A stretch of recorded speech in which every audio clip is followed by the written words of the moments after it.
এই কম্প্রোমাইজেশন জায়গাগুলো check back করতে হবে।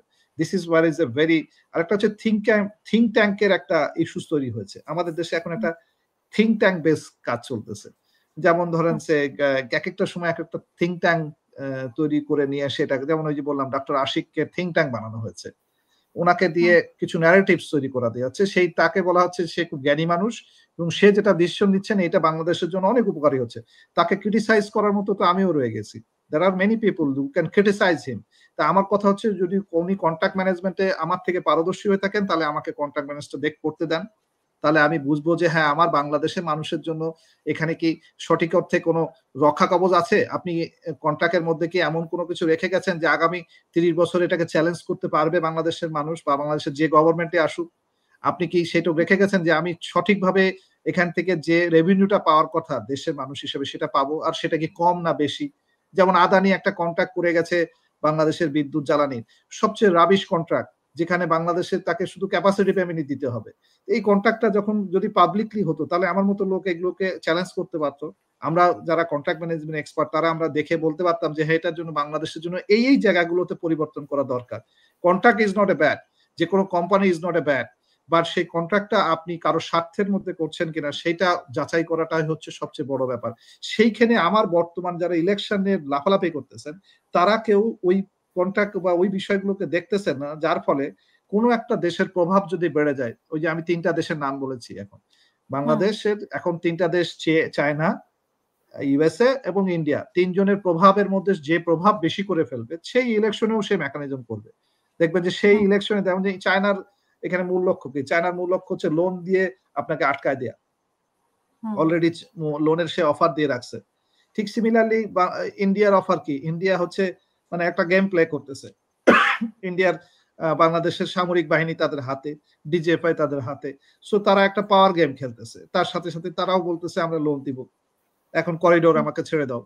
এই যে গেম প্লে করতেছে, সেখানে যদি সে আগায় যায় তার মানে আমরা ইন্ডিয়ার বলায় আবার ঢুকে গেলাম। সিমিলারলি ইউএসএ যদি এই পোর্ট নিয়ে যায়, ইউএসএ যদি পিছন থেকে ধরেন পাকিস্তানের মাধ্যমে যে চুক্তিগুলো হচ্ছে, পাকিস্তান তো বেসিক্যালি তাদের একটা পেট দেশ, এটা জানাই যায়।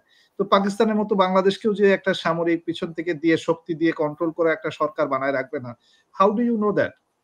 তো আপনাকে এই জায়গায় দলীয় ভাবে যে দলগুলো ইলেকশনে আসতেছে তাদের জায়গাগুলো স্পষ্ট করা দরকার ইলেকশনের আগে।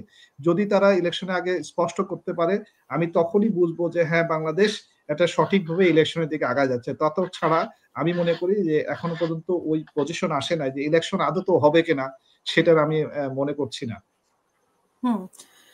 ইলেকশন আদৌ হবে কিনা বা সরকার ইলেকশন চায় কিনা এই সরকার, আর ওইটাই তো বললাম যে দেখেন এই যে এই সপ্তাহে তারা হঠাৎ করে তত্ত্বাবধায়ক সরকারের আইনটা ফেরত নিয়ে আসছে, তো তারা যে আবার একটা নতুন সরকার গঠন করে নেবে না, সেখানে যে সকল দলকে ঢুকায় দিয়ে ভাগাভাগি করে দিয়ে যে তারা আর একটা স্ট্রাকচার দাঁড় করায় দিয়ে বলবে যে এটা জাতীয় সরকার হয়েছে, নাম দিল মনে করেন একটা জাতীয় সরকার, এখানে বিএনপির লোক থাকলো, এনসিপির লোক থাকতেছে, জামাতের লোক থাকতেছে, দিয়ে আর একটা সরকার ঘোষণা করলো, দিয়ে বললো যে আমরা ইলেকশন এখন চাই না, ঠিক আছে, গণভোটে আমরা যাচ্ছি, বা এরকম একটা মেকানিজমও তো আসতে পারে। ইটস নট নাথিং নিউ, মানে এটা বাংলাদেশের জন্য এই ধরনের মানে আন্তর্জাতিক চাপের মুখে অনেক কিছু চেঞ্জ হয়েছে, এটা আগেও ঘটেছে, এটা নতুন না। কিন্তু এইটাতে আমার এবারে আশাবাদী ছিলাম যে এবারে যে মানে একটা বড় ধরনের বিপ্লব হয়েছে 24-এর, এতগুলো মৃত্যু হয়েছে, এতগুলো মানুষ মানে জীবন দিয়েছে, তাহলে কি মানে ধরেন সে আবরারের মতো একটা নাম, যে আবরার ইন্ডিয়ার একটা, আমি ঠিক শুনতে পাচ্ছি না, মানে আমার এখানে প্রবলেম না আপনার এখানে প্রবলেম বুঝতে পারছি না আসলে। আমি এখন শুনতে পাচ্ছেন? যাই দেখি ইন্টারনেটটা ঠিক আছে। হ্যাঁ এখন শুনতে পাচ্ছি। এখন এইখানে মানে আমরা এনসিপি কে যে অবস্থায় দেখি, এনসিপির কিন্তু আসলে কোনো ভিত্তি নেই বা কোনো এজেন্ডা সেভাবে স্পষ্ট করতে পারে নাই, কিন্তু আমরা দেখতে পাচ্ছি যে এনসিপি আসলে ভোটের মাঠে, মানে রাজনৈতিক মাঠে, ভোটের মাঠে না, রাজনৈতিক মাঠে অনেক শক্তিশালী। তো সেটারও নিশ্চয়ই মানে সরকারের পেছনে শক্তি, এটা নিঃসন্দেহে বলা যায়। এবং আপনি দেখবেন যে ভোটের ব্যাপারে তারা বিএনপির সাথে দর কষাকষি করছে, এটা একরকম ওপেন সিক্রেট, এবং অন্য জোট এরকম ভাবে আমরা দেখতে পাচ্ছি যে এনসিপি কে দোদুল্যমান ভোটের মাঠে।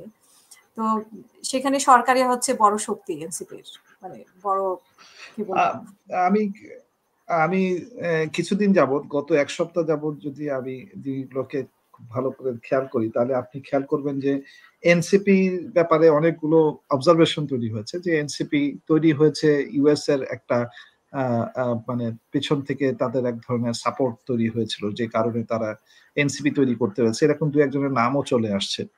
আমার কথা হচ্ছে যে এটা কেন হবে? এটা যদি স্পষ্ট করে যদি না হয়, তাহলে চ্যালেঞ্জ করলে তাদের দলীয়ভাবে সেই চ্যালেঞ্জটা করতে হবে। কিন্তু সেই চ্যালেঞ্জটা করবেন কে? আমার কথা হচ্ছে এনসিপি সবচেয়ে বড় যে জায়গাটা দেখি, তাদের হচ্ছে আর্কিটেকচারটা হচ্ছে আ মানে প্যারালাল আর্কিটেকচার। তারা সমবয়সী, তারা ছাত্র এবং তারা নেতা হয়েছেন সমসাময়িক সময়ে। যার ফলে এখানে কোনো একক নেতৃত্ব নাই। কিন্তু নরমালি এটা একটা মানে হিস্ট্রিক্যালি এবং এটা লজিক্যালি একজন নেতৃত্ব দিতে গেলে একজনকে নেতা হতে হয় এবং সেই নেতার আন্ডারে আরেকটা স্ট্রাকচার থাকতে হয়। সেই তার আন্ডারে আরেকটা স্ট্রাকচার থাকতে, এভাবে এক ধরনের পিরামিড স্ট্রাকচার আসে, যে কারণেই নেতৃত্বটা সঠিকভাবে চলে। যেটা জামাতে আছে, যেটা বিএনপিতে আছে। কতটুকু সফলভাবে আছে, দ্যাটস এ ডিফারেন্ট কোয়েশ্চেন। একেকটা জায়গায় একেকটা সফলতা আছে। কিন্তু জামাতে এটা খুব স্ট্রংলি আছে বলে আমরা জানি। বিএনপিতে খুব দুর্বল অবস্থায় আছে বলে আমরা জানি। কিন্তু এনসিপির আছে কি? কি আছে সেটাই আমরা জানি না। উনাদের আসলে দলীয় স্ট্রাকচারটা এখনো পর্যন্ত ওনারা তুলে ধরতে পারেন নাই মানুষের কাছে। ওনাদের যে মানে পরবর্তীতে ধরেন সে আমরা তো প্রবল একটা দেখতে চাইবো যে ওনাদের নেতারা যারা আসবেন তারা কি দেশ পরিচালনা করতে পারবেন কিনা? তাদের মধ্যে সেই ধরনের প্রজ্ঞাবান লোক আছেন কিনা? যেমন ধরেন আমি বলি জ্বালানি একজন মন্ত্রী হবেন। তাহলে জ্বালানি মন্ত্রী হওয়ার মতো ব্যক্তিটা কে? একজন অর্থমন্ত্রী হবেন। তাহলে অর্থমন্ত্রী হওয়ার মতো ব্যক্তিটা কে? আপনি কি এরকম কোন মুখ দেখাতে পারছেন এনসিপিতে? তাহলে এনসিপির দরকার ছিল এই জিনিসগুলো ক্লিয়ার করা। যে কাদেরকে তারা কোন পজিশনে নিয়ে যেতে পারবে। তাদেরকে জাতির সামনে পরিচয় করে দেয়া। তাদেরকে সেইভাবে মানে স্ট্যাটিস্টিক্যালি বোঝানো যে এই লোকগুলোই আমাদের এই বিষয়গুলোকে দেখবে এবং আমাদের দেশীয় স্বার্থগুলো রক্ষা করবে। সেগুলো করতেছে না। শুধুমাত্র ইনফ্লুয়েন্স করতেছে হচ্ছে মিডিয়াতে। একেকটা ন্যারেটিভস তৈরি হচ্ছে। সেই ন্যারেটিভস এর উপর বিশ্বাস করে তারা আগাচ্ছে। সেই ন্যারেটিভস এর মূল জিনিসটা হচ্ছে আমরা দুর্নীতি দমন করব। আমরা ইয়ে করব। এখন ধরেন দুর্নীতি দমন কমিশন মানে ব্যাপারটা হচ্ছে যে তাদের কথার ভারিত্ব আছে আরকি। মানে কথার ভারিত্ব, কিন্তু কাজের ভারিত্ব থেকেও কথার ভারিত্ব আছে। কথা মানে ওই যে বললাম যে ন্যারেটিভসটা ওই কেউ না কেউ তো ওই যে বললাম যে এখন তো গরম গরম কথা বলছে। ন্যারেটিভস গুলো তৈরি করে দিচ্ছে। মানে আমাদের তো মানে মানে মানে রাজনৈতিক এখন যে প্রেক্ষাপট দেখতেছি যে তাদের পিছনে কেউ না কেউ ফাংশন করতেছে। প্রত্যেকটার পিছনে কেউ ফাংশন করতেছে। বিএনপির পিছনেও যে দেখা যাচ্ছে যে কেউ ফাংশন করতেছে। সো আওয়ামী লীগের একটা বড় ফাইন্যান্সিয়াল টিম, একটা লবিস্ট টিম বিএনপি কে নিয়ে আসার জন্য ফাংশন করতেছে। ঠিক সেরকম তার মানে এটা ধরে নিতে পারি যে ইন্ডিয়া পুষ্ট। এটা খুব কমনলি আমরা এটা বলতেই পারি। কারণ এটা আগে আমরা তা দেখেছি। ঠিক সিমিলারলি যে এনসিপির পিছনে যদি বলি যে ইউএস বেস একটা শক্তি কাজ করতেছে বলতেই পারি। যদি আমার কথাকে তারা চ্যালেঞ্জ করতে চান তাহলে স্বাগতম। আমি বলব যে আপনাদের জায়গাগুলো স্পষ্ট করেন। যে আপনারা নেতা হিসেবে আপনারা কি এজেন্ডা নিয়ে আসবেন? মানুষের সামনে আপনারা আসলে বেসিক্যালি কি পরিবর্তনটা কিভাবে নিয়ে আসবেন? পরিবর্তন নিয়ে আসবেন এটা শব্দটা ঠিক শেষ হয় না। পরিবর্তনটা আপনি আনবেন কিভাবে? কাকে আপনি সিলেকশন করতেছেন যে একজন অর্থমন্ত্রী হিসেবে আমি প্যানেলে এই ৩ জনের নাম বলি। আপনার ৩ জন এমপির নামই বলেন। যে এই ৩ জন আমাদের যেকোনো একজন অর্থমন্ত্রী হবে। এই ৫ জনের যেকোনো আমরা মন্ত্রিত্বের মধ্যে একটা ইয়ে করি। কিংবা তাদেরকে বক্তব্য দিতে দেন।